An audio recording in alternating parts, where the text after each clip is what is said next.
नवमी तिथि आज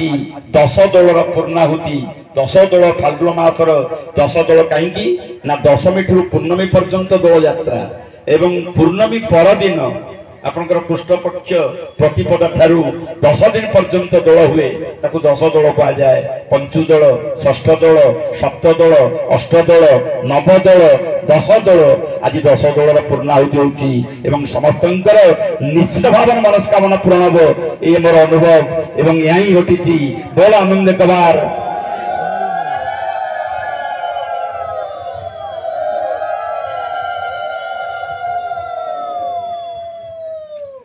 ये जो पुस्तक टी आज आपण आगे उन्मोचित है ये केवल जन गोटे पुस्तक नुहे ये आपण भीतर आत्मज्ञान आत्मचेतनार उत्तरण पे ग्रंथ बाबा लिखिं अहरह जगतर कल्याण भक्त मानकर किभली मनस्कामना पूरण हम एवं जे कि आमर जातिर आराध्य देवता महाप्रभु जगन्नाथ जे एकनिष्ठ उपासक पंचसखा जुगर श्रेष्ठ साधक महापुरुष अच्युतानंद को जे धरी और तंकर गुणगान कर कृपा आशीष लाभ कर जो ज्ञान गुज्जरी दर्पण ग्रंथर जे स्रष्टा मो पाखे जे बस सुकाम दास जी महाराज ये ग्रंथ को जे प्रकाशन कर डॉक्टर प्रसन्न कुमार दास जे जन विशिष्ट शिक्षाविद साहित्यिक संगठक एवं मनीष को भल पाउथिबा निरोला भल मनीषटीए पुरुषोत्तम चेतनार जो उद्बुद्ध होती मोर भूमिष्ठ प्रणाम तांकर डाहाण पटे जे बसचंती शशधर पंडा महोदय जहाँ जे आपण मान आगे मन खोलिक कहीदेले सी जन से मनीष गोटे निरोला गोटे सन्थ महात्मा मुझे भावे सी गोटे सन्थ महात्मा कारण सन्थ नहले महात्मा नहले पुरुषोत्तम चेतना को विश्वास न करिले ये माटी को आसी पारिबो नाही मते सुकाम दास जी महाराज बहुत थर कहिचंती बहुत थर कथबार्ता होती किंतु आज से सुजोग भी आज मु पाई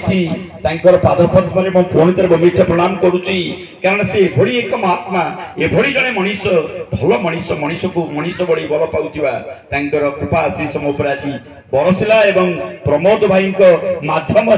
मत ये आसबार सुजोग मिलला से मो आखि बुझिक ध्यान में बसिली महाप्रभु जगन्नाथ को स्मरण कली प्रभु मु सुकाम दास जी महाराज से खंड साई यज्ञस्थल को जीवी ना तू से जा तोर से ज्ञान उदय हम चैतन्य उदय हम तो भितर जो संकल्प रही से संकल्प पूरण हम मुझे कला घोड़ा धला घोड़े बलभद्र जगन्नाथ महाप्रभु जिते दर्शन करके आसिली मोर अनुभव है सतरे जीवंत ठाकुर ये रही कारण कांची अभियान रे भगवान जगन्नाथ भगवान बड़ ठाकुर बलभद्र जिते जाइए माणिकी गौरु दही खाई एवं पुरुषोत्तम देव को सहायता हाथ बढ़ाई ये से एक जीवंत ठाकुर डाकिले वो करती से ठाकुर भक्त शिष्य भाव में मु पुणी थे भगवान जगन्नाथ को मोर भक्ति नैवेद्य अर्पण करुच्ची जगतर कल्याण हो जगतर मंगल हो समस्त मनस्कामना पूर्ण हो बोल आनंद कबार हरि बोल समस्त मनस्कामना पूरण करवा एतिक आज कामना मु करुच्ची